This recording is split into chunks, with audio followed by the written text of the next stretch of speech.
into your water softener here on this side. Okay. This is what they call a bypass.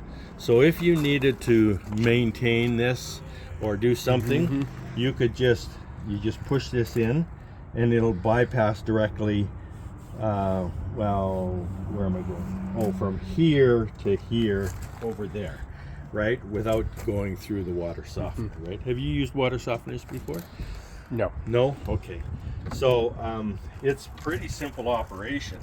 There is a control panel up here with a little blue light that basically tells you everything's fine. Okay.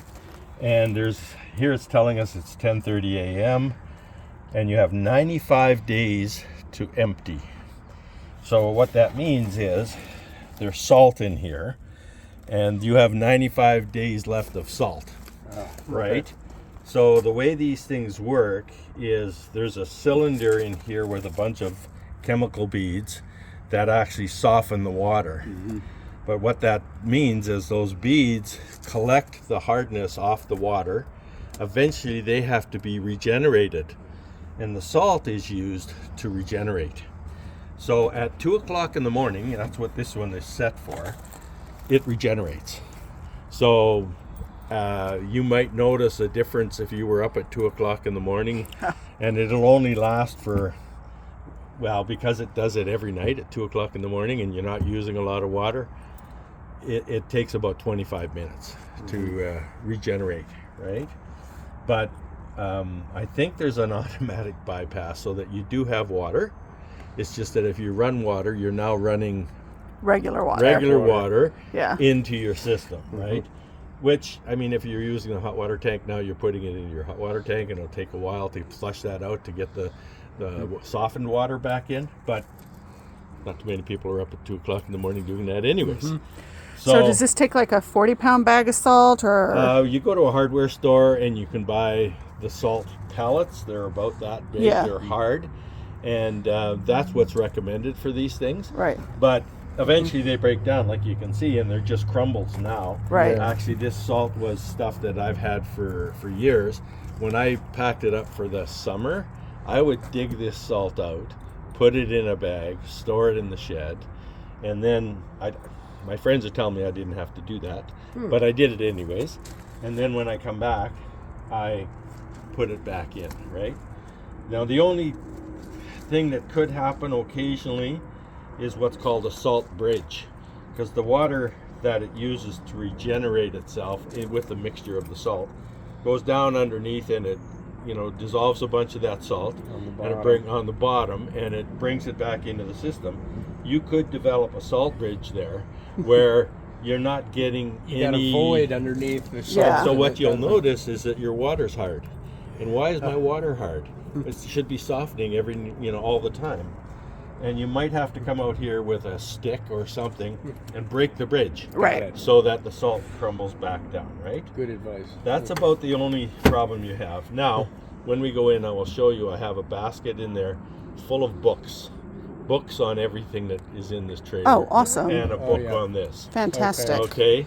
And so if push comes to shove, you read the book, Right. The book. right? Yep. And I know that there is a guy over here on Fortuna by Fry's.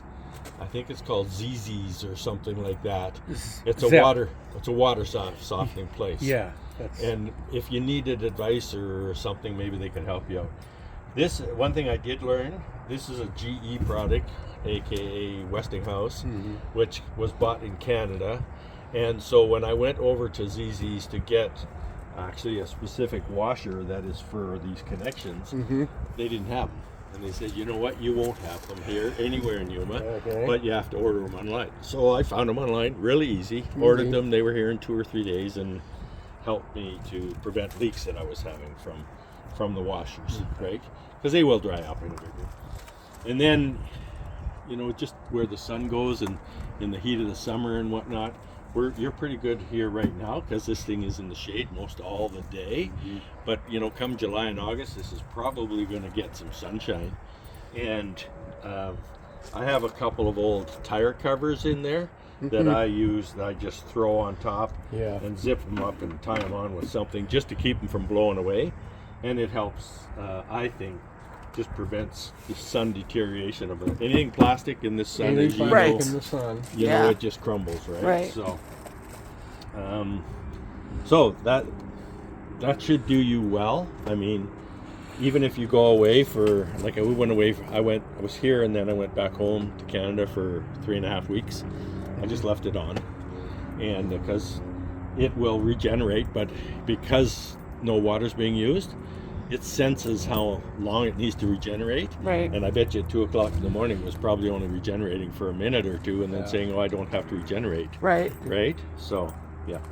All What good. is that? The hot thing that That's says hot? the furnace. Oh, okay. So there's 2 furnaces, one in the lower part of the trailer and one in the top part Okay. of the trailer, right? Okay. And so that is exhaust, and in the winter that will be coming out here. Now I don't sense that I ever had any problem with that.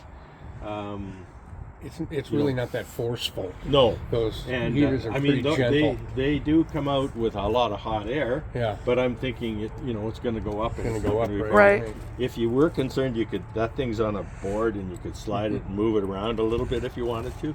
I just kind of tucked it there because it was out of the way.